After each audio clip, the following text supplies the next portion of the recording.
Hello. Hello. We are broadcasting from Laguna Beach, California. I'm here with Jason Fritze. I'm Karen Rowan. And this webinar is going to last 1 hour. And in the comments below, you should see that there will be some links posted to, I think it's a Google Doc. We'll watch the comments go by, but somebody's monitoring, and they're going to throw up a backward lesson plan template and also a backward plan for Reader's Theater so that you can follow along with us if you like. And if not, a blank paper will do too, and we'll just tell you what we're doing. So we'll go ahead and start with how to do, there's a Reader's Theater directions in lots of places. One of them is there's the book on Reader's Theater from Teacher's Discovery. There are also directions on, there's a website link that is fluencyfast.com/Reader's Theater, and you can find a blog entry there. And the Reader's Theater's book is downloadable. There's a lot of other resources on Reader's Theater, and this is by no means the only way to do it.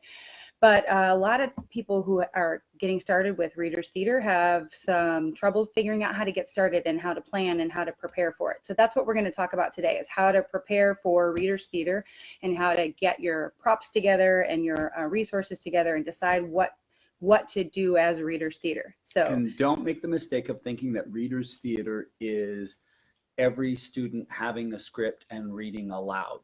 Anytime you're using theater, you're using action, you're using creating little scenes in what you're reading in some way, that can be a form of Reader's Theater. So many of us in the world language classroom enjoy taking Reader's Theater in all different directions.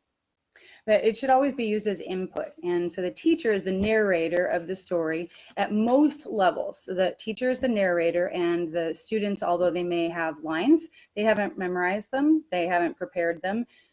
What we do is usually write them as speech bubbles, and then have them read off of them and repeat after them and have them say it differently, so that we have they have access to literacy, but they're not actually reading the lines independently. In my classes here in Laguna Beach, my 5th graders read Las Aventuras de Isabela, written by Karen Rowan, and every student has the text and is following along as we're acting.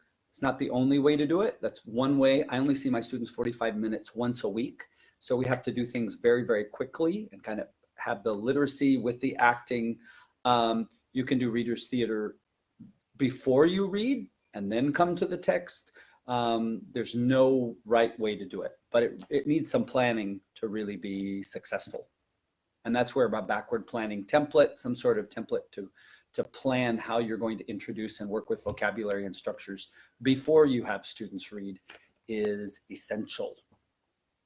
So we'll go ahead and start. I don't see that they posted anything in the, we can't see anything at the same time. So if someone could maybe comment if they've posted the handout somewhere, and then we'll be able to find them. And please feel free to ask questions. We can see the comments as they're scrolling along, and then can log in afterwards and answer any questions that we missed. And then I think there's someone monitoring the feed. Okay, so we're going to start with backward planning. First is, how do you decide what to do for Reader's Theater?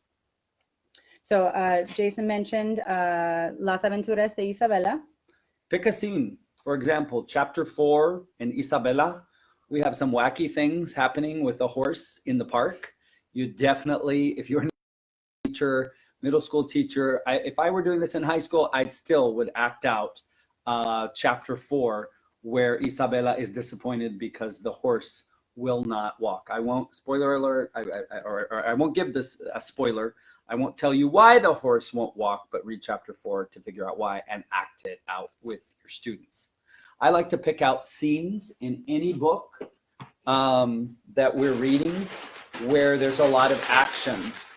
For example, in El Viaje de Su Vida, which I used to teach a lot, would read with my students in high school, we would always, and I like to mark the chapter and the scenes with a Post-it or highlight it with a highlighter or both. We would always act out certain sections of chapter 5, because that takes place, oh, Karen, the pyramid. Chapter 5 takes place on a pyramid with La Mujer Insecta, who has the purple hair. So we have a cardboard cutout of a pyramid. We would have students that would climb the pyramid like they're up on a chair. If there's some sort of violent action or something that happens, especially in maybe a high school class, be careful with weapons. Never have a gun. I've often used like a hanger or a big pencil to pretend to be some sort of weapon if something is being acted out. This is like the knife that the character holds, but it's obviously plastic and is really giant. I just think sometimes it's better to avoid weapons altogether, any kind of violence like that.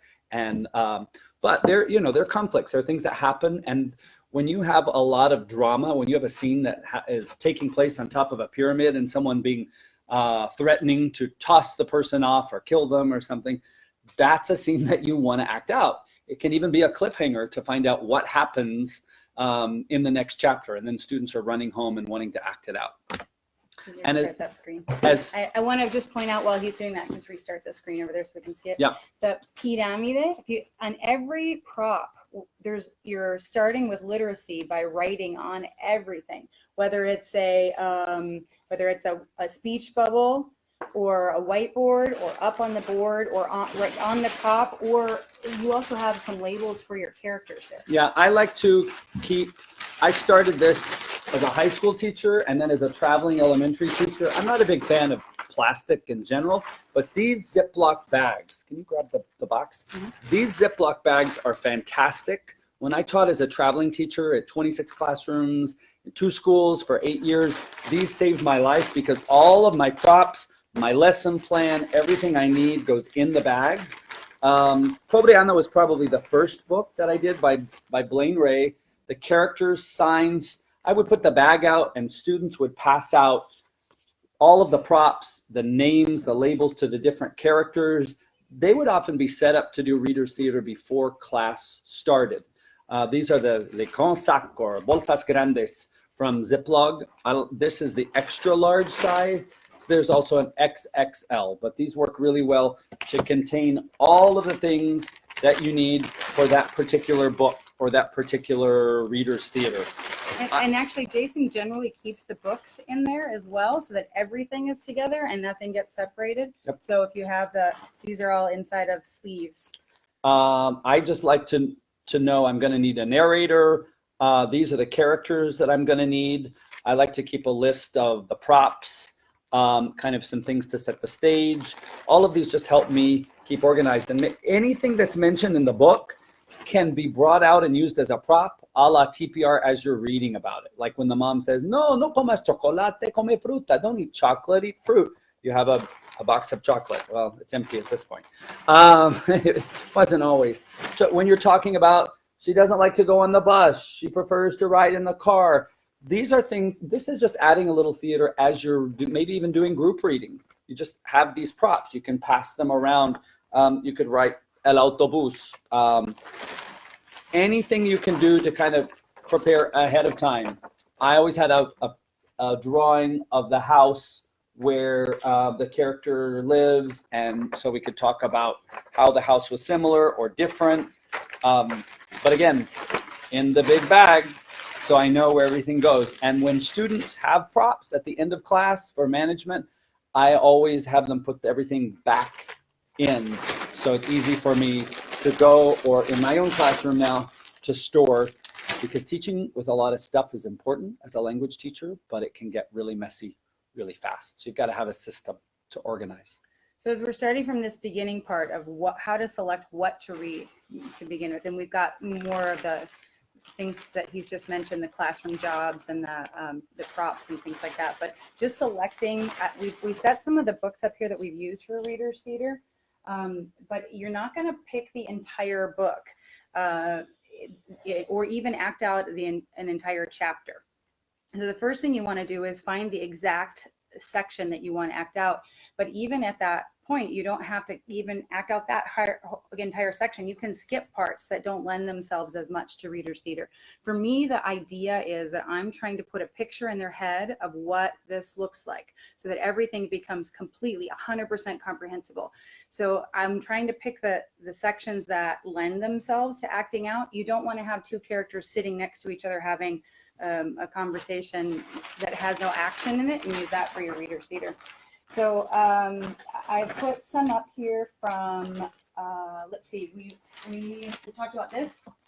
This was one of your favorites. Viva el Toro. I remember, I haven't taught it in a while now that I've been back in elementary, but you would always want to act out the bullfight scene.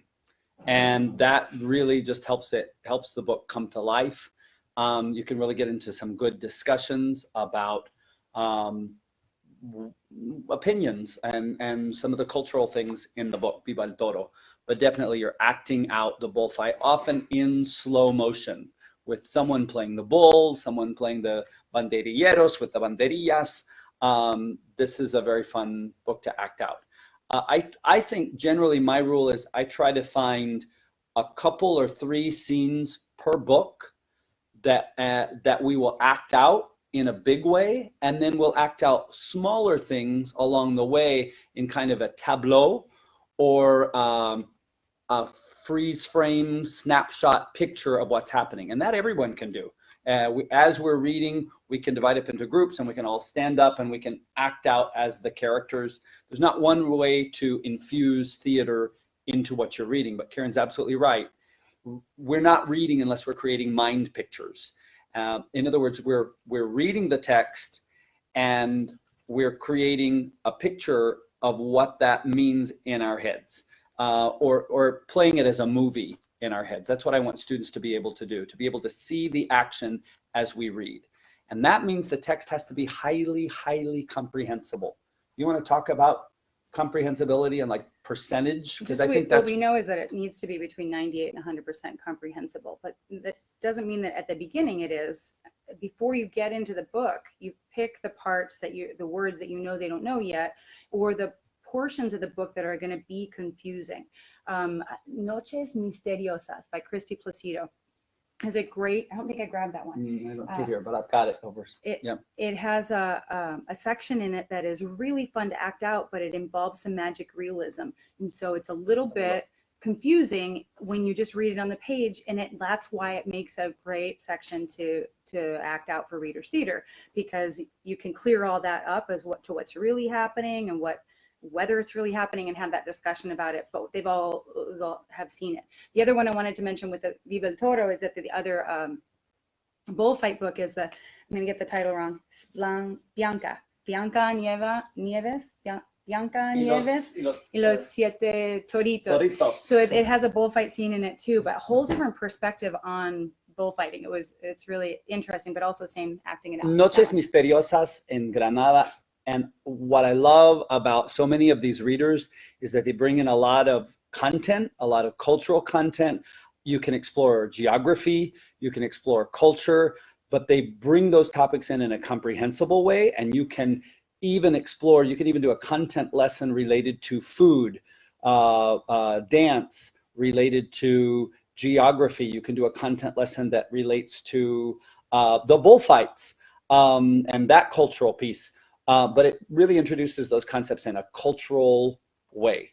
And so you just have to begin by reading the book. You got to read the book yourself and read it from the perspective of a student, and really look for what are the words that they have not yet acquired. What words are they not going to be able to understand, and how can we begin using those words in class in a comprehensible way through communication, through PQA, personalized question and answer. I like to introduce a lot of vocabulary instructions through stories using TPRS. There's not one right way, but how can we make sure that they get those words in their mind, in their brain, and they recognize them, and then the text will be 98 or 100% comprehensible, and they'll be able to play it as a movie in their head as they're reading as a group or with a partner. And adding the theater just increases that context and that comprehensibility. So some of the other, I don't want to just talk about Spanish because a lot of these are in both languages, and so they're we pulled up some French books too. But Piratas, that book has a really good scene that's actually a couple of them that are really fun to act out. That's Myra Canyon. And it is, again, that violent kind of scene that Jason was talking about, that make sure you use a different kind of weapon as your prop. And Bart quiere un gato. That one is it's a choose your own adventure. So there are lots of different parts to act out, but my favorite one is the zombie part. I don't want to give away any spoilers. And in my elementary classes, we talk a lot about pets and who has what pets. This is a good title for that. Brandon Brown. The Brandon Brown series is really good for elementary as well. But you can't just say that a book is good for elementary. If it's a level 1 class in high school, right, it may be appropriate to use in high school as well. So just build a collection and read them and see where they can fit in your program. And then look for what are the scenes that we can act out. So I'll grab some of the French, but El Condor de los Andes, I just wanted to bring in an example. This is newer, right? Ramirez, yeah. But I wanted to bring an example of what it would be different for an advanced, this is an upper level book. And so, and it's about a bike ride. So there's a lot of scenes that can be acted out and really dramatic scenes. But when you're doing that, a lot of times you don't need to give as much input. You either have native speakers in class or you have AP upper level students, and it's okay to give those speakers the role of narrator or to give them lines and to have them take a bigger role in the preparation. So it can still be done at upper levels. It's not just a lower level technique. There's just some changes. Even in class, sometimes I'll have a heritage language speaker that wants to participate, and rather than doing free voluntary reading or FVR in the reading center, wants to join us as we're reading Las Aventuras de Isabela. And so I ask that student if she or he might want to be our narrator, and sometimes they will, or maybe they want to play a role in the Reader's Theater, and so they will play the role of the mom or play the role of Isabela or some of the other characters, and that makes it fun. That also gives an opportunity for heritage students who can speak more to take a role and kind of be a leader in the class. If you haven't looked at planning the entire book out yet, whatever book it is, one of the other handouts in that file is the backward planning template, and that's just so that you can sort out what vocabulary overall that you're going to want to use, and that's in addition to picking out the sections you want to do with Reader's Theater. Just wanted to show you there's some French ones too. It's not just, I think PDAX is over there in French too, but some different ones that are, you can do it in any language. There's one section in the Mandarin book, who is good looking, that works well for when they meet each other acting. They're having coffee, and it's a good scene to act out as well. All right, I want to move on from selections. Before we move away from this idea of the backward planning of the whole text, if that seems a little overwhelming for you, maybe you want to look just at one chapter at a time. I think it's easy as language teachers. I know I just finished teaching a full day, and after I taught my after school program with 25 first graders, and I'm a little frazzled in case you can't tell. But sometimes if you're feeling frazzled, just look at the first chapter and backward plan from one chapter and maybe move a little more slowly. When you start this process, it can be really overwhelming to look at the whole book. So just a chapter at a time can be okay. Maybe even a couple of pages at a time. Start backward planning from a couple of pages. If you have any questions about that part and you want to put questions in there, we can see them going by. So if that part's not clear about how to do the backward plan, I actually did one book and I put the entire backward plan up there in those handouts too. It's in Spanish, but I think it'll give you an idea of how you divide it. What can you do through TPR? What can you do through TPR storytelling? What can you do through movie ask or showing a movie clip and asking questions about it at the same time? There's lots of different ways to introduce vocabulary. All right, I just want to clarify here on the Reader's Theater selections section of this handout is that I also wrote script speech bubbles, and that you can read straight from the book, or you can write out a script for yourself so that you're only reading those sections, or you can do speech bubbles. And speech bubbles, I think, are only a good idea when you're going to use them over and over again. So it's a section that hey, this really worked, and you can put it in the bag and keep all your props and your speech bubbles all together. Otherwise, a whiteboard, those shower boards, work just as well. Or you can make a speech bubble on the board. Sometimes I like to draw them over the student's head. So you have the student here, Karen. You have the student. You can tell I teach elementary. They're shorter. You have a student, and they're talking, and you write, like, for example, in today's after-school class, it was siéntate en el suelo, and that was what the mom was saying to the baby. And so that just introduces some literacy in the dialogue, which is really good. Thanks for your question, Bertha. We're going to get to that in just a moment when we stop talking about the backward planning. That's a really good question about FVR, whole Excellent class question. novels. And don't make sure we don't run out of time to answer it, because we'll get it. Okay. So scripts, speech bubbles, or straight from the book. I go straight from the book most of the time because I usually have done them so often. I know what parts I want to do, what parts I want to use. Jason likes to mark up his copy of the book, so he has everything highlighted that he knows he's going to do in that Reader's Theater section. But there are also some Reader's Theater templates, some script templates in the book. I think there's some on my website too. And they're fairly easy to write, but you don't have to stay with the content of the book at that point. You can add characters and write their lines, or you can add lines. There was in the Don Quixote, there's a part where it narrates that Sancho helps Don Quixote up, and instead I wrote in that, like, when I do it, I do the dialogue, the speech bubbles of "help me," and then he says, "I will help you," because otherwise it's a narration, and you want less narration and more action. For example, we're often reading this chapter in class, but I know that it's actually on page 8, and I highlight it, that the action is going to begin. And I'll even put in a Post-it, make some notes in the margin that, I'm going to need someone to play the horse. I'm going to need someone playing Isabella. And I have a name tag, big name tag for Isabella. Any props that I might need. And again, those things could be in the bag, but the planning process can just be identifying the scene. And for me, that's grab a highlighter and mark that scene. And that means we read, but when we get to this scene, this is the part that we're going to act out. It's really going to energize and create the movie that's really, really fun, so that students enjoy reading, because not all students see reading as pleasurable. But when they get into it and they're acting, or they're watching their peers acting out scenes from the book, and especially reading along, there's a huge increase in comprehension, and that really supports production. A lot of times teachers want output, but the secret is it's about the input, and the more input we provide and the literacy along with that, the more comprehensible it can be, and then the faster we get to the output that we want and the rich communication. Hi, Allie. Hey. That's a great question. Do you have students follow along in the book when you do Reader's Theater, or is the expectation that they listen to understand? And we do it both ways. Yes. I prefer to do the Reader's Theater first and let students read along if they want to. But I'm teaching older students.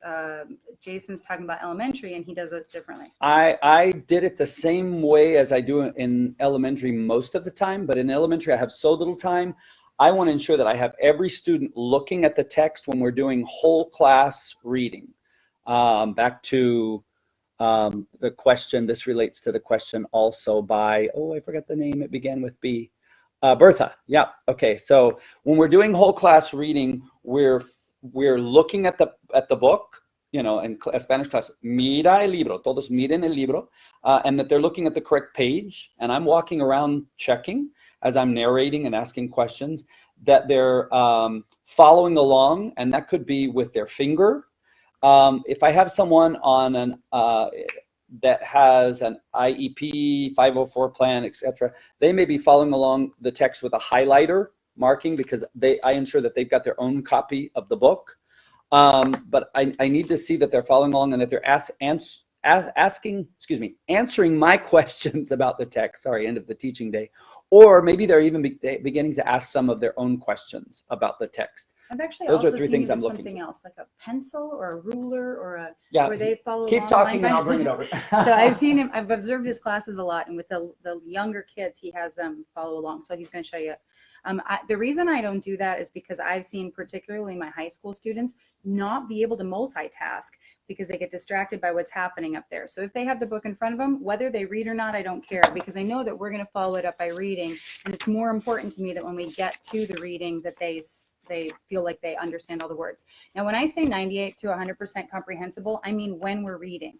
All the way up until that point, I'm still trying to make sure that they're getting repetition on the vocabulary and they're really internalizing the words. Any structure that's complicated, I'm going to spend more time on it in Reader's Theater. But for the most part, I'm mostly connecting it to their gestures, the chants or songs or anything, any response, the whole class response, to ensure that they are connecting meaning to those words. I think a lot of times students need help following along, and during Reader's Theater in my class, often you'll see them following, looking back and forth, and I really want to encourage that. I coach that because I think the literacy supports the comprehension, just like, and following along carefully, just like the watching, the acting, and the context also supports the comprehension. So I have little, at both of my elementary schools, I have over in the reading center a bucket full of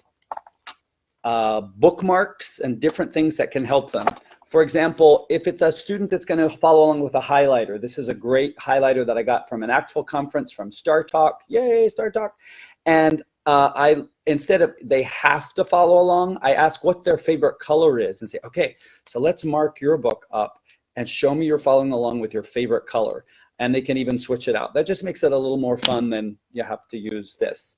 Another one of my favorites is, I don't know what this is called, but it makes reading really fun. I got these at the Dollar Tree store, and they're really inexpensive, $1 for a pack of maybe 10.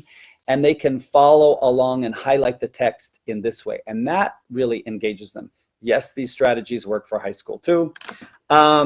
This one might be a little more elementary, but it's almost Halloween. You can give a kid a witchy finger, and that may make reading, following along, a little more fun, especially this time of year.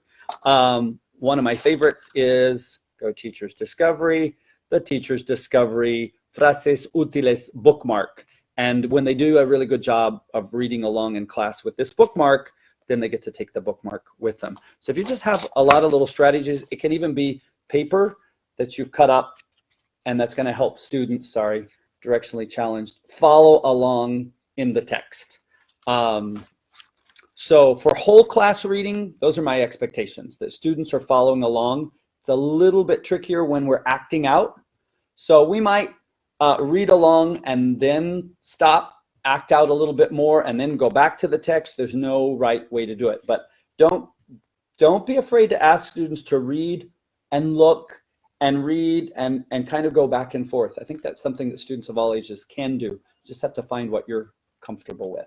All right, we have a couple of questions that went by, but we're halfway through already, so I want to save them, and please just copy and paste and post them again if they scroll up. But yeah, we'll answer anything in the list that we don't get to. So I'm going to just go down to the section that says preparation, and we can answer questions about the classroom jobs. I'm hoping that they're fairly obvious.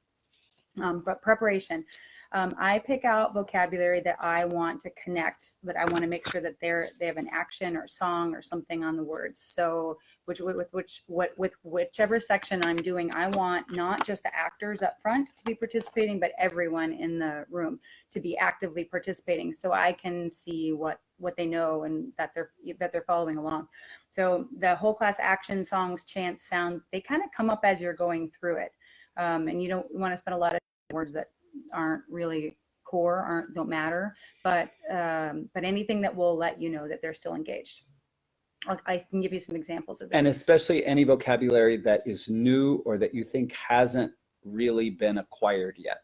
That's something that you want to support. Gestures. Yep, using TPR, using gestures, using props that can be held up, sound effects. Choral responses. Mm-hmm. My favorite is the one that I found for a horse. If you've seen Monty Python, it's the two coconuts. so that it sounds like it makes horse sound effects? Click clop, click clop, click clop. The coconuts. It can be something like, in a level 1 class, avión. I remember in Pobriana, and I would have a student that had the blow up plane and would just throw the plane every time we heard avión. It would fly across. Or even the word vuela. Everyone can fly. They can make sounds. Like maybe it takes place in the tropical forest, and you hit the words bosque tropical. In Laguna Beach, I hear my students all the time. They remember the phrase bosque tropical. They'll say it, and then they start chanting like monkeys. A lot of that bosque tropical. Well, in a book like Isabella Captura Congo, you can imagine the sounds of the tropical rainforest and the howler monkeys that you could have happening in your classes. So just energize it with sound effects, and that's something that you can give everyone to do, or you can have certain people that do certain things. You think about like a melodrama. You want the interaction with the audience. So like in melodramas, when the villain comes across, we boo the villain. Maybe we don't want to encourage them to boo, but you want that interaction, cheering the hero, making the like reading superhero theme songs. Yeah, making it very interactive, very, very fun. So props and costumes, I get a lot of my props on the day after Halloween. I call it prop day. It's November 1st. I see one of my favorites over there, the mussels. Oh yeah, I'll get it. But you can also get them. Jason hits all the Goodwills to find lots of different thrift stores. Yeah. Dollar stores, I try not to do that a lot. Just those they help in the moment, and then they don't last for very long for the most part. And then I'm buying plastic from China, so I try to make most of the stuff that's been used several times. I remember that. So this is the muscle shirt. Fits real well on little kids. I just have muscles for adults. They're disconnected here, and it's just the big muscles. But lots of things, lots of ways to talk about characters when you can dress them up. And then the kids also get to not play themselves. They're playing a character. I think you said something about having something that covers their face. Yeah, anytime it's the idea of Greek theater. The Greeks knew it. Anytime you give someone an object or a mask to hold up. In elementary, we often don't do a lot of hats and wigs. We use a lot of masks. I'll let you figure out why. But anytime you give someone an object or a mask, it's almost as though they're not playing themselves. And that just adds a little more theatricality because they'll get into the action, or they'll get into doing the voice. You can even have a voiceover artist in Reader's Theater. I often have someone doing the action, but they don't produce the sounds or the voice maybe that we would want. So we ask someone to stand behind them and to produce the voice, and just makes it louder, funnier, more dramatic. Again, play with your students comprehensively in the target language, but in the context of a book, using text that just adds the literacy. So we need to talk a little more about the planning, right? Yeah, and we've got a couple of questions there that are really relevant. The question was, would you prep all the students with their props in English beforehand, or describe their jobs during the storytelling? And I don't do anything in English. Yeah, I spend very little time in my classes in English. Now in September, I'm coaching a little bit on procedures, but I want to hit that 90% plus. And I want my class to be 95, 98, 99% target language. So I don't spend much time in English. But yeah, you might do kind of a stage whisper in the beginning. This is what I want you to do. But quickly, as your classes become more comprehensible, you're using more target language communication, you can do all of that coaching in the target language comprehensively. What may be new is the prop word, like La botella de salsa, tapatio. I swear they did not pay me to put that up. It is good stuff. But you might say abre. A lot of times things are just obvious. So you just show them what you want them to do, and they follow, and they're acquiring through the context of the story and what they're reading. And so I do think it's important to plan your props though ahead of time, and to make a list of what you need. If you don't have a prop in the moment, hand a kid some cardboard or cardstock, some markers, and have them make it. And that's even funnier. I like to make props, as you saw. What did we do with the pyramid? Cardboard right here. Here's my favorite My favorite prop, cardboard, because it can become absolutely anything. I mean, this could be a giant hat. It can be a pyramid. It could be anything. It could be a car, but you give a kid some cardboard and have them draw what you want. I mean, I did this one, but if it's not perfect, that's even funnier. And then you can write on the cardboard. And cardboard, if you have a Sam's or a Costco membership, is free. This comes from in between the boxes of cereal at Costco. And you go in and you buy your hot dog and your Coke and whatever you need. And then you take some cardboard and explain that you're a teacher and you'd like to use it to make props in your classroom. And so just keep some cardboard on hand to make everything, or to have students make it. So Jason just said he tries to speak mostly target language in the class. And so I sat in his class today, and so this is what he means. In September, fourth graders who have not had Spanish before, he went down to 86%, and that's a lot of English. His fifth graders who have had Spanish for fourth grade and fifth grade, he was around 90, that's 95 in one class and 98 in another class. But that 86%, that's in my 1, 2, 3, that's in my fourth Spanish class. And in the next month, I'll be hitting mid-90s in terms of target language, comprehensible target language communication in class, interpersonal with my students.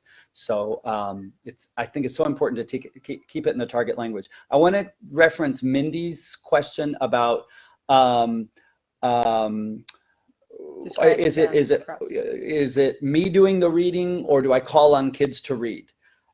In the beginning, it's always me narrating, doing the reading. I might have a person that plays a particular character. Right here. I might have them sing something that's on a speech bubble. This is from Don Quixote. You can tell from the language. And they might repeat what I say. And that might be a heritage learner or someone who has a little bit higher level of Spanish in the class. But I don't want to ask students to read aloud. I remember doing that as a student, being called on and reading aloud. And I would read things aloud, and I often didn't know what I was saying. And I think that's a pronunciation exercise, often with vocabulary and structures that we haven't even stored in our minds and our brain through communication. So I generally don't ask students to read aloud. Exception would be a heritage student that's narrating or playing a role. So that's a really good question. Although I think even like AP, Darcy Pippin, she has them say the lines.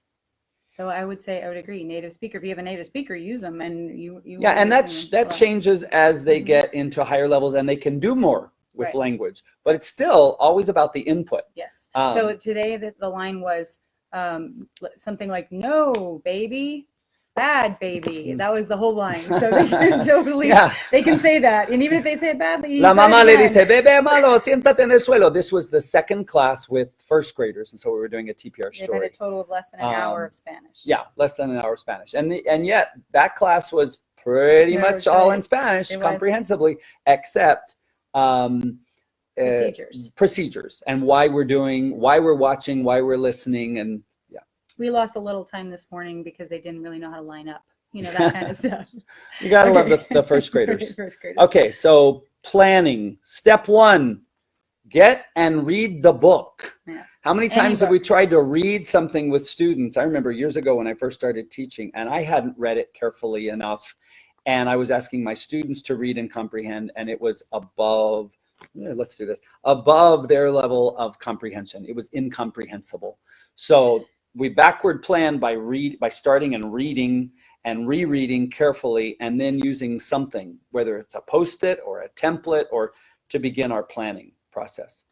So someone also asked, what if you don't have the money to buy a class set of novels? So 2 answers to that. One is you can also use Reader's Theater as a technique to introduce a book that you want your students to take off the shelf because you have 1 or 2 copies, and it would be for self-selected reading. And the second is, it does not have to be a reader. It can be a song. It can be song lyrics. Look, don't teach any song lyrics. Look for a song that has a plot and that there's a story in it, and then you can act out the story as though it's a story, and then read the song. Fairy tales. Let me give an example. Los pollitos dicen, right? That's one of the first children's books that my children read. the first book that they read, and it's the first readers theater that we do with my beginners in Spanish in elementary. And we do it as readers theater. People might look at the class and say, oh, well, that's like TPRS. Yes, but it's not TPRS because we're acting out a story that already exists. We're not co-creating it. So you can take a legend, you can take a song, something that already exists, and you can adapt it into a readers theater format. There really is the biggest difference between TPR to story asking, TPR storytelling. It's the biggest difference between that and readers theater is you know what's happening in the book, and you don't want to then go create a parallel story or do PQA on your reading, because when they get to the reading, it will be less comprehensive. Well, you can always personalize the reading with PQA, but yeah, you don't have, you're not going to change the story. The story is the story. During the readers theater. No, not during readers theater. Yeah, maybe to keep the reading interesting when you're not. Absolutely. But if you haven't tried that, pick a legend, pick a fairy tale, pick a song where there's a story. Very smart, exactly what Karen said. It's got to have a narrative that you can follow and that you can act out. Can you make up speech bubbles? Can you act out some things that are kind of between the lines of the text, some things that you ask, why is the person saying this, or what are they thinking? Absolutely, and that's getting into Common Core. What's the perspective of the person? What is it that's motivating them? It's very important to get students to think about why certain things are being said or why actions are being taken in text. But your text can be virtually anything. Yeah, and I have done it that way because I often do the same thing with showing movie clips. Movie ask is when you show a part of a movie, but then or a YouTube clip or something, and then after that you give them the reading that goes along with that. So the reading can be created by me. I've written it. So if you teach in a school with very few resources, students don't have their own books, I think it's important to remember that you may not have resources in your school, but there's money out there. And in reading workshops that I've given over and over, I'll say, write a grant. And it doesn't take a lot of time to write grants. It depends on the organization. I know Target's given a lot of money for reading. There's Donors Choose. There's so many different organizations. I've heard of Rotary clubs or Lions clubs, PTAs. Our PTA has given so much. But even in schools that don't have a lot of resources, there's often money that you can find outside the school district that can provide. What does a class set of novels cost? I can't do that math. I don't know, but I mean, $6, $7 multiply. It depends. Right. And most of the readers are around $7, but when you buy a class set, they're less, regardless of who you're getting them from. And really, all you need is a class set to get going. So when I first started, I was at a school with Allie Eustace, with no reading materials at all. So day one, like I finished my first day of school and I went to the library and I checked out every single book in Spanish, just so that we could have something to start with for self-selected reading. It was children's books, which often are not as comprehensible as readers. So it wasn't the best option, but it was an option that put books in my classroom on day one. I checked them out for 2 weeks. I checked them out, I renewed them for another 2 weeks. And by 4 weeks in, we had some books. Let me state the obvious though. If you have not asked your school for the money, start there. Yes. A lot of times there is money available, especially at a couple of different times of year when schools have not spent all the money and they need to spend it, or it's like a use it or lose it. And I would just go ask your principal, your department chair, just see what's there already that can be spent, because a lot of us aren't buying textbooks. And so that money is there somewhere and it can be applied to something else. Not always, but a lot more often than we know. I would say you could probably get an entire set of readers for about the price of 1 or 2 textbooks. And let me just say, and this is not me, I'm paraphrasing Bill Van Patten from his great book, While We're on the Topic.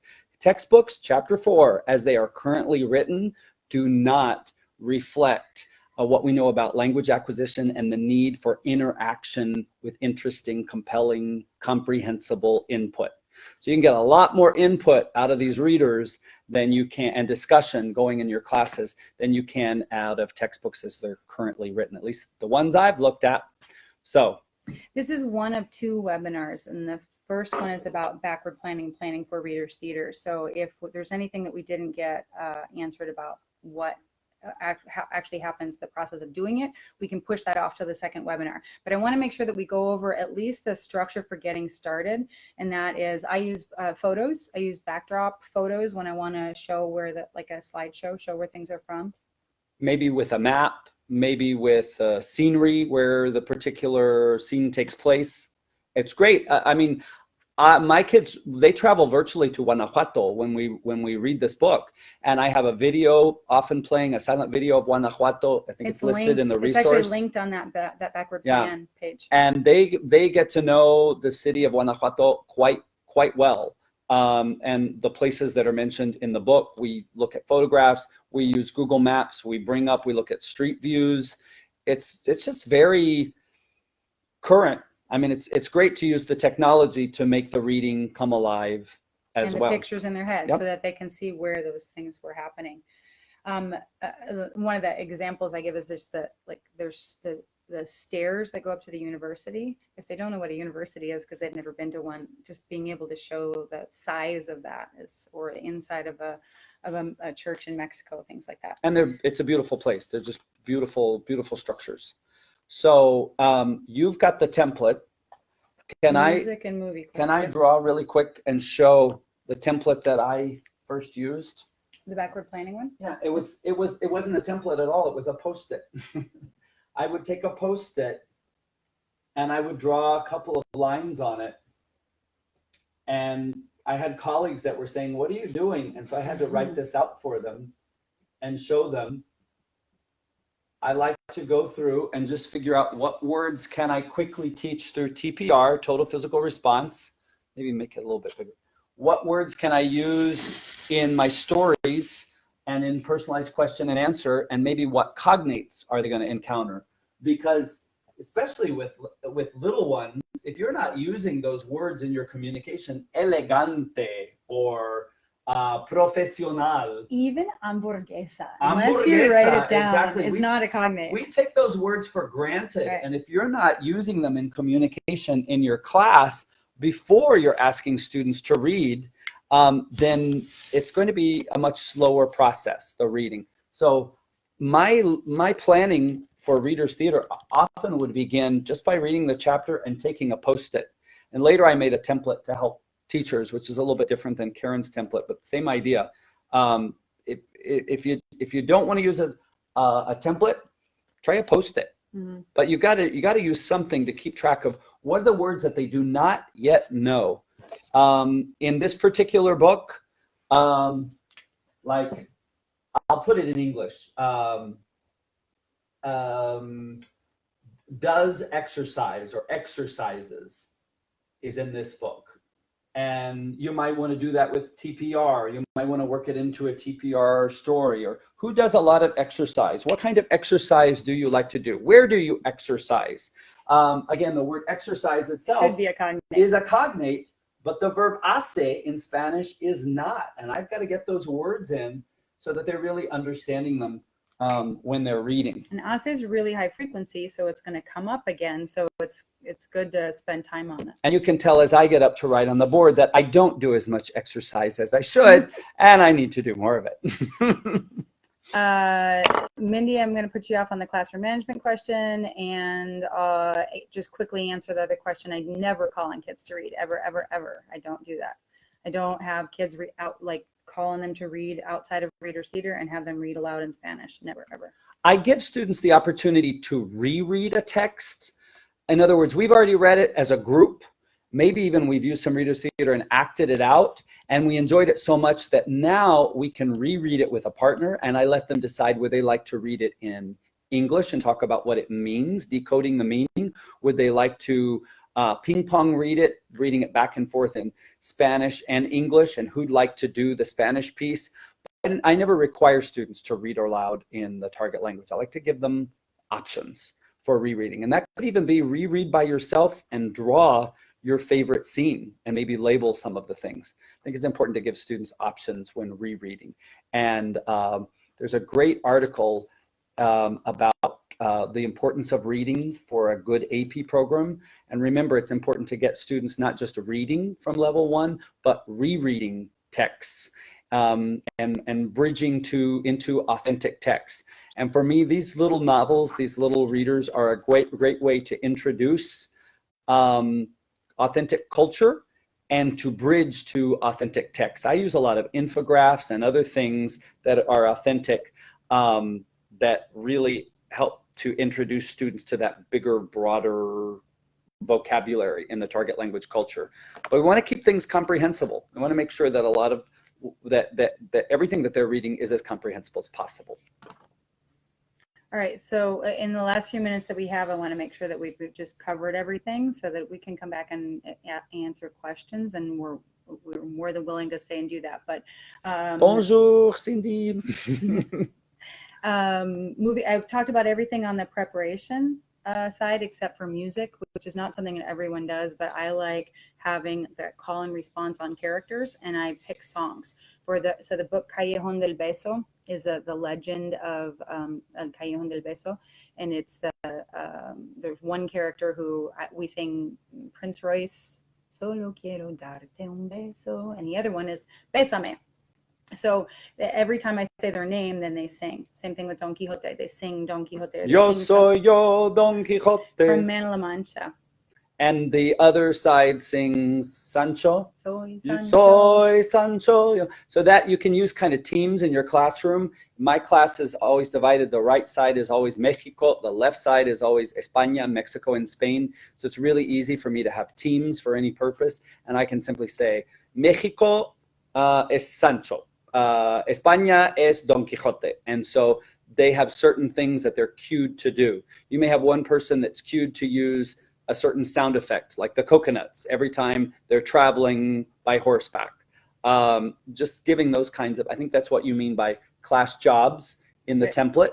I do a lot of class jobs very spontaneously, but if you already have your props or your sound effects, or you know what you're going to want to ask people to do and you've done some planning, it just makes the spontaneity happen. My objective better. is that I'm trying to create the input only. I'm providing the input, but I'm not trying to do all the work.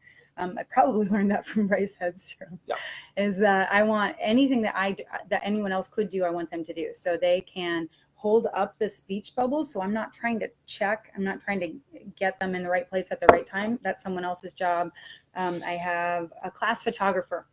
A class photographer uses, and this is important, that it's my device. They're using my device. So I use an iPad, and as soon as they've finished taking the pictures, I plug my iPad directly into my computer, and I can show those pictures and show them again. That's great because they can get shots as the reader's theater is happening. They can take snapshots or even a video clip, and then you can use that to get more input, or even replay as you're rereading with the text, or maybe even snapshots of groups acting things out. So the class photographer is taking care of all that, and this even if you have a policy in your school that you don't have permission to share those pictures, you can use them as a teaching tool in your classroom. They stay right there in the class, and it's not connected to the internet. It stays in. They can't share them. As far as, like, I'm not sure, there's a question, I see the word copy. So I want to just say, as far as making copies of books or texts, we have to remember that there are so many, almost everything is going to be copyrighted. And so you're not going to want to take a legal risk and make copies of a text. It's just so much better to do the right thing and get some money from your school, from your district, from your PTA, from a grant from Target, whatever organization, and get a class set so you're not making copies of books. If you don't have enough for every student, they could read with a partner and follow along. One person follow along, take turns, but you'll get there and you'll build up a class set of. But the other thing is, if you're using it as your sales of a book, like it's a sales presentation, we're going to do reader's theater, and then this is on my shelf. You don't need a class set of those books. You're just trying to get them interested enough to want to read the book, and that's what I do with, like, when there's new books. I'm reading them and I'm excited about them, and then they go on the shelf, and then for me to be able to talk about it or for us to act it out, I can do that with a couple of copies of the book. After you've acted out a really good scene and it's been very successful, lots of laughter, lots of fun, I find it easy, if I've done enough planning, to then have my students read the next chapter on their own. It's possible if you've done your planning. I generally don't like to ask students to read on their own. I like to be involved and support the comprehension and have communication around the interaction. But if you've had a really good readers theaters, if it's a cliffhanger, they often don't want to wait. They want to read. And so if you've got a cliffhanger, have them read the next chapter, at least the next page, the next couple of pages on their own, and maybe then check the comprehension. There's not one right way to do it.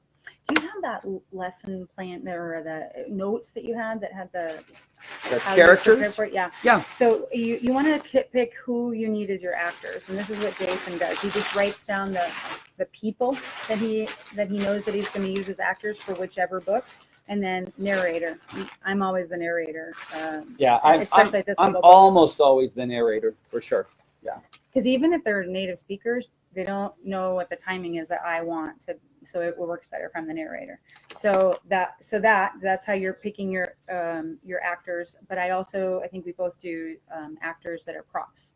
So you get more people involved by having them be trees or windows or just background decoration. Yeah, a sound effect. I remember asking a student to be a tree just because he needed to shift the state of the brain and needed a bit of a break. I don't have time for a lot of brain breaks. What I do is try to change the activity so we shift the state of the brain, but it's still classroom target language communication in my class. It's got to be. I have 27 hours per year with my students. So it's got to be constant communication in the target language. Beth Romero, I'm so happy. I'm glad. I love readers theater. I love it when people get excited about it. Paul, Susan Segworth, I don't do that. I don't understand where you're. Nuestra historia. I might need more information. I don't think I can speak to that at all. I think students giving students the opportunity to maybe create their own ending with a text, or I used to call it the missing chapter. We've read chapter 3 and discussed it. Maybe we acted out chapter 4, but it seemed like something was missing. And so we talk about what happened in between. And that can be a fun assessment where students in groups create their own, and they could record it, as you mentioned, their own version of the missing chapter. I used to do that a lot in high school. And that's related to some of the readers theater that we would do. And that's actually a test. In groups, write it, act it out. They do their own theater and we vote on our favorite one. And meanwhile, I'm able to assess that they're comprehending the text and they're able to use some of the cultural knowledge, the language from the book, and express themselves in that context. That said, it's if you're trying to create from students who do not like to read, or don't know how to read, or find it difficult and aren't likely to read independently, you want to not be doing a lot of assessment on your reading, especially on self-selected reading, because we don't want our students to end up feeling like this is a non-pleasurable activity. We want to first create that brain pathway that this is really fun, reading is fun, and kind of leaving most of the assessment. That's a non-traditional assessment, but vocabulary tests and whatever, multiple choice, grammar tests, none of that. I don't do any of that on reading at any level. I think we underestimate how much communication itself is a constant assessment. Are you understanding me? Are you able to respond to me? So I just keep talking. And on that note, I'm sorry, I'm drinking tea here, but let me just say, if you are constantly communicating with your students, you've got to make sure to take care of your voice. So I'm sipping hot tea. If you don't already have a tea kettle, get one for your classroom, because you're constantly communicating and you need to take care of your vocal cords. So just to go do some definitions here, with every readers at theater section, or actually every reading section, you can decide what variations you want to do. So one is All the World's a Stage, which I'll talk about more in the next webinar and how you set that up. And Jason actually does it differently at elementary to make it a little bit more manageable. We can maybe touch on that. I divide the room in half and say this side of the room is going to be this character, this side of the room is going to be this, and we act, and it just simplifies it for them. But Karen will model some really great ways to do All the World's a Stage, where everyone becomes an actor in whatever you're reading, whatever you're doing. That's actually probably worth talking about. So All the World's a Stage is after you finish doing Reader's Theater, I say get into groups of 3 or 4, and then in their groups, they act out the same story, the same section again while I retell it. It could be one person is going to be this character, another person is going to be this character, another is going to be this character, and we're going to revisit the scene that we just read, and you're going to demonstrate your comprehension as you hear the text, and you're going to act it out and give it your own spin. That can be the test. A lot of these ideas come from Jeff Wilhelm's book, You Gotta Be the Book. And I think that's really important to remember with Reader's Theater, that you are asking students to become the text, to be the book. So the way that you do it, rather than 3 or 4 people, is the dividing. For elementary, I divide the room in half, and character A is on one side, character B, because if you say, your character A, your character B, 1, 2, 1, 2, that's very confusing for first, second, third graders. So I do it differently, and I find it's more successful that way. It is. It's a lot more streamlined, and it works really well all the way up to adults too. I've tried it just to. You can use that technique in middle school, high school, adult. Yeah, anything that works for elementary works for everyone. And especially in a place where you don't have a lot of room to move around, when it's easier to have them stay where they are and just face each other. Right. Okay, so that was All the World's a Stage. We've already mentioned Picture Talk, how to use pictures that were taken in class by your students. And Karen really likes doing that with the iPad. I've not done it with the iPad before, so that's something I'm challenging myself to do this year. I know that students love it when they see themselves projected in images, snapshots, video. It doesn't have to be an iPad with a connector. It's just that for me, and I've heard other people say this, whatever you can do right now, plug it in, do it, show it immediately, because as soon as it becomes work for me, that night I have to upload, and there's tech problems, like I can't do it in the moment, it's not going to happen. I'm just going to have a big collection of pictures I never I'll use. Probably use my phone and put that phone under the document camera, because my document camera is always hooked up, and that just provides an image really quick. So whatever works for you. I'm not sure I'd give my phone to elementary school. I don't. I take the picture. Right. So if you're going to have a class photographer, use something that's not connected to the internet, that you have control over, and you get back at the end. As far as having classroom jobs, if you've tried that, I find that in elementary, it's often more work to try to have classroom jobs than to just do a lot of it yourself in the moment, rather than assigning it, say, here, you do this. But I also think that in elementary, you have to do a lot of it yourself to not lose a lot of time, to keep things flowing. So I think jobs work better, things like the photographer and sound effects and so many of those things, in middle school, high school, and with adults. But you also have a lot of people walk into your classroom to observe you. Any one of them could be true. Here, Yeah, picture. We get observers every week, almost every day. Just one more thing. Come to Laguna Beach. If you haven't ever tried to use an audiobook, you can play the audiobook and do All the World's a Stage at the same time with the audiobook. It works better if you can slow it down, speed it up, and have some control over the speed, which happens when you download it. That is really mostly what I had on this list. And if I've left big things unanswered, if you want to go ahead and type questions here. Music. Karen does such a good job at playing music and having that as an intro when students are coming in, maybe on the way out of class. And I'm trying to challenge myself to find more music, even as background music for a reader's theater. I know Mr. Woolley, I can't believe I said that. Senor Woolley has worked with that as well. And there's new stuff in French now too. Yeah.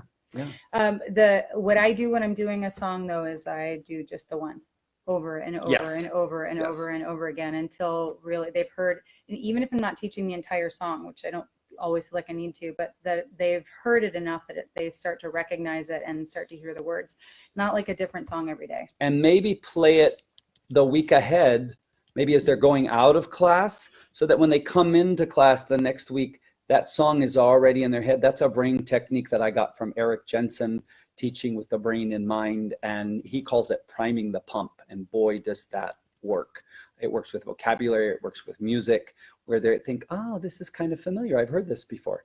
So a couple of things before we finish. One, somebody said we're a great team. And I just want to give credit to Jason because I wrote the book, but a lot of those ideas came from Jason. We worked together for a long time, and Karen's a good writer. He's mentioning things that, like the missing chapter, and I'm like, yeah, that's in the book. I wondered where I got that. Yeah. So there are a lot of Jason's ideas are well represented here, and we're also doing a reader's theater session at Axel. We just did one this weekend. Forgot to mention that. At Jamboree in California, we just did one, and we did it together. Go CLTA. Practice session for. If you haven't signed up for Actful, sign up for Actful. We also have the Southwest Cult Conference happening in Anaheim, here in Southern California. Karen will be there. I'll be there. Lots of people will be presenting. It will be a great conference. Actful. Yep. If you sign up and renew your membership at Actful, don't forget that there's a new SIG, a special interest group. That is for comprehension-based communicative language teachers, and SIGs are free. You just want your first one's free, so just sign up for it, and then you'll get a lot. There's a forum, and they all are talking to each other. Everybody is. There's 2,500 people in that SIG now. So regarding the book, this one, make sure that you use this coupon because it makes it $10 off, and that's the download or the print one. And so the coupon code is right here. Where does that go? I'll just read it to you too in case it's not clear. But the coupon code is RTBook10, and then it gives $10 off the book. So make sure you use the code because it was just renewed. It expired for a little while. It was supposed to expire at the end of August, and it's been renewed, and it works again. And teachers like discounts. Yay.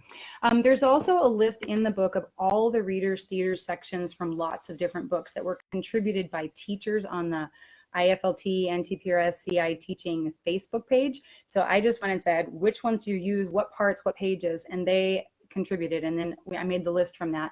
But obviously it's outdated all the time. So that list is updated on that website that I mentioned at the beginning, fluencyfast.com/readers theater. And if you have there are new books that we have not mentioned that have great Readers Theater sections, just let me know what they are, and I'll put them up there, whether you're the author or someone who's using the Readers Theater session. So I think we missed a couple of questions, but we can go back and answer them later in the comments. And so if you have anything that didn't get answered, just copy and paste and make sure it comes up towards the end there so that we see them. Thanks for your questions. Some of the things that we didn't get to, like a discussion of FVR or free voluntary reading, we'll answer those in the typed questions. I just want to say on that topic, I don't think it's a good idea to try to do FVR or free voluntary reading with beginning students until you've already been reading a book together as a group and having some success with that. And that means, for me, doing some Readers Theater to make reading fun, to make it pleasurable. Once they're successful, I think, with one of these readers, any of these titles, then I think you can ask them to look at other readers and maybe even some simple children's books in your collection, and then they can be successful. But we need to show them that they can read in another language, and that involves the planning piece first. So then the FVR. And if you're new to FVR, we'll answer that in the notes. I've also posted, we mentioned a lot of different books, so I'll post the links to where to order the books. A lot of them you can get from Command Performance, cpli.net. A lot of them you can get from Teachers Discovery. And I Fluency Matters has a lot. TPRS Books and has TPRSbooks.com. had some of the first ones and has many. There are all kinds of readers from all over the place, and I think that's a fantastic thing because they have different authors, different perspectives, different topics. But if I mentioned a book that we didn't put a link to, and if you're the author, if you know where to get them, just to go to the author or the publisher, it's a lot easier that way on the authors and the publishers. So if you go and if I didn't mention it, feel free to put your link there, and then let us know when you do where the Reader's Theater section is if I don't have it, and I'll add it. What else were we gonna say? Oh, the other webinar. Sorry. Yes. Can someone from Teachers Discovery share that? I don't actually remember when it is, but there's a second webinar on this is the preparation part, and the other is on the implementation. So hopefully in the next week or 2 weeks between now and whenever that webinar is, hopefully someone's going to say something. Yeah, and over the next couple of weeks, if you haven't used a template to backward plan, take some time, give yourself some time to get a couple of titles or maybe just one title and use a template like that to backward plan or even a post-it. And it's important to go through the process to think about how you're going to introduce vocabulary and structures in a communicative kind of way. For example, in my class, my 5th grade class today, it was what's the name of your favorite store? Where do you like to shop? What you want to buy? And that's really going to lead us in a direction. That's backward plan from Isabella, whose mom has a shoe addiction and shops a lot and wants to buy shoes. And so already I'm moving my students in that direction. And there are scenes where we'll be acting out certain scenes that happen in certain shops in Mexico. But I can't come up with that PQA until I've done some backward planning. That means I start with reading the book and maybe a post-it or a template. Right. Jason wanted to do it all yourself, and I went ahead and did it for you. So. Well, you should do it all yourself. You should definitely look. Karen's done the hard work, but you still got to read through it and figure out what that means for your class, your students, and where your students are. So another thing that works well when you're first trying to figure it out is to use a level 1 book with a level 2 class, or a level 2 book with a level 3 class, because then you're not worried about pre-teaching the vocabulary. They pretty much know it all, and then you can focus on the process. So that's just a little tip. For language acquisition, it's always better to read something or ask students to read something that's too easy, too hard. You want it to be highly comprehensible. I think quantity, like the quantity of reading, is really what puts that number of words in front of them. Okay, Teachers Discovery. Did somebody there we go. They sure did. Yep. October 1st. Presenting again on October 1st, and that webinar is, as I said, should be the continuation of this, assuming that we're not having to talk about how to prepare for Reader's Theater, but actually how you go through the steps of Reader's Theater. Any other questions we can answer in the comments later, so feel free to ask them. And thank you, Jason, for joining me. Thank you, Karen. I love being in Laguna. Fun. Yeah, Laguna is a fun place. Come visit. We get a lot of visitors. We're going to have 30 people or something around 30 people on September 30th. The day before October 1st. Who knows? We might be doing a little Reader's Theater then. But it's all about the input. So keep reading, keep talking, communicating with your students, and trust the process. All right. Thank you, everybody. Thanks. Oops, new comments. Thank you, everybody. And like I said, anything we missed, we can log in later and answer questions. We'll make some notes and answer questions in the comments. All right. And thanks for attending. Download those forms. Both of our contact information is on there. Ciao. All right. Thanks. Adios. Au revoir.